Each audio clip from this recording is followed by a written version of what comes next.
So today's matter of mindset is all about creating kindness. And I'm going to talk about how we can start to cultivate a kinder mindset. Because when we're kind to ourselves, we can show up better for other people. We can be kinder to other people. And by being kind to ourselves, we can feel better about how we're thinking and how we're feeling and what we're doing. And I'm talking about kindness because it's the theme of Mental Health Awareness Week, which is happening all week, and you may have seen. And I'm all about spreading the kindness. So I just wanted to do what I could to help you feel a little bit kinder to yourself. Now, when we talk about creating a kinder mindset, and that very word mindset can often be associated with feeling super motivated, getting things done, being the best, and mindset can have that connotation, when actually mindset should be about just meeting yourself where you're at and being on your side and cheering yourself on no matter what's happening or however you're feeling. And it's about being kind to yourself. So I think creating a kinder mindset is the best place to start when we talk about all these other things. Because if we're not kind to ourselves, then we're not going to enjoy being productive or getting stuff done. So this is why I want to talk about being kinder to ourselves today. So yesterday on Instagram, I posted a quote that I absolutely love. Be kind to your mind. It's the only place you have to live. Now, this is why this really matters. We all have this inner chatter in our minds, and we want that to be as kind as possible. And it's not always, and I'm talking from experience, of course. And often we aren't kind to ourselves. We sometimes think, oh, we don't have time to do that. We aren't as important as other people. We've got, children to look after, partners to support, patients to help, staff to support and be kind to. Whoever it may be, we put ourselves often at the bottom of the pile when it comes to being kind. And if we aren't kind to ourselves, then over time, this damages our mental health. And eventually it will lead to burnout. And it'll lead to not being able to help anyone or being kind to anyone. And this is why practicing kindness to ourselves is really important, and it's the best place to begin. So the way we can be kind to our minds is through our self-talk. Like I say, we all have this inner chatter, don't we? This inner voice in our minds. And if we tap into that and help to make that kinder, then that's the best place to start, so we can then be kind to others and help others. So I'm going to talk about self-talk because we all experience unpleasant self-talk. And in the past, I've experienced it too, and it's horrible. I've had self-talk that's mean and degrading and pulls me down.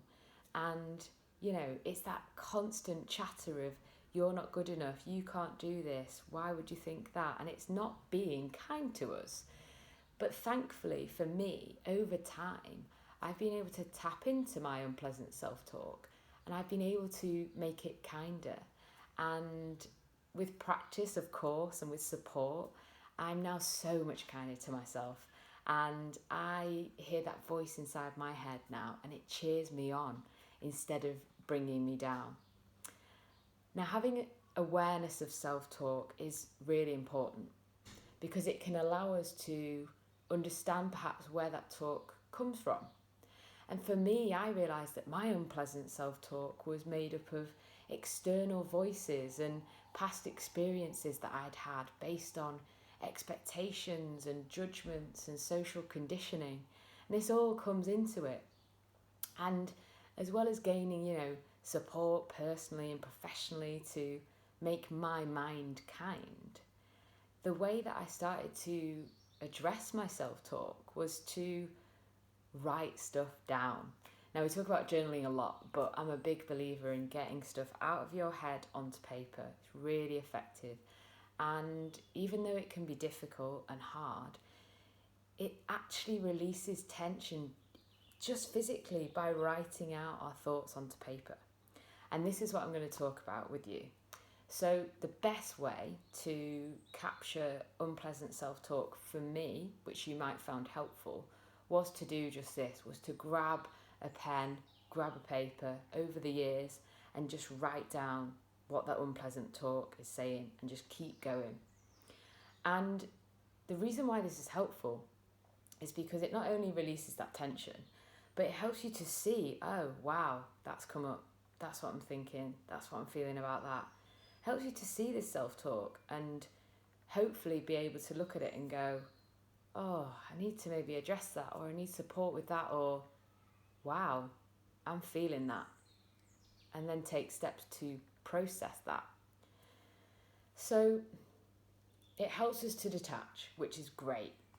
But what can we do about it when we see that unpleasant self-talk on the page that's come out of our minds? So what I do is I look at that self-talk and I read it back and I sit with myself and I let myself feel it, which is really important. But then when I've done that, I look at the self-talk and I ask, what's the positive intention of this self-talk? What else could this mean? What could it be trying to tell me? And I do this because I look at that unpleasant self-talk and I see it as information now. I see it as insight and I ask, what else could this mean? What is this trying to tell me? And then when I've done that, and that difficult part of looking at it and trying to interpret it in a different way, in a positive way, I ask myself, what do I need to soothe myself? What support do I need? And if you struggle to ask yourself these questions, then pretend that it's a caring, supportive friend. Perhaps, what would they say to you about this self-talk? Maybe they'd say, I'm so sorry you're going through this. I'm really sorry you're struggling. You're going to be okay. Or they might say, I care about you. Whatever I can to do to help, just let me know. What support do you need? And this friend self-talk is great because then you can think, wow, yeah, that's what they would say to me. I want to start to say that to myself a bit more. And this all takes time and it can be difficult. But it's super important to add that support element in. So let me give you an example. An example might be, I'm not good enough to do that. Now you tap into what else could that mean? So it could mean, I want to be good at my work. I value what I do and I have more to learn. And what is it trying to tell me maybe that I'm not good enough to do that? What's that trying to tell me? It's telling me that I'm passionate about what I do. And it's telling me that I want to be good at it and I want to help people. And that's a positive piece of self-talk. And now how do you soothe that self-talk? I'm not good enough to do that. How do you soothe that? Well, you say it's okay to feel this way. You tell yourself you're doing the best that you can. And you tell yourself, I'm good at many things and I'm still learning stuff. And then you bring that support element in and you ask yourself, how can I support myself? And that might be through a small wins jar. You write down what you are good at or what the small things that have happened are that you want to celebrate. And that over time will help you to be kinder because you think, oh, this is happening or this self-talk's coming up. But what's the positive? What can I celebrate? What can I learn?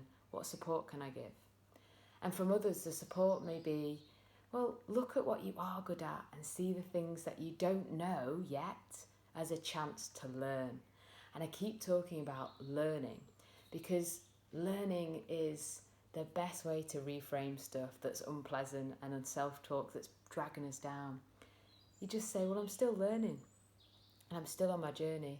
There's no end goal, talk about goals, but secretly there's no end goal. We just keep learning and keep adapting. So when we start to realise that learning is the key, it really helps our self-talk.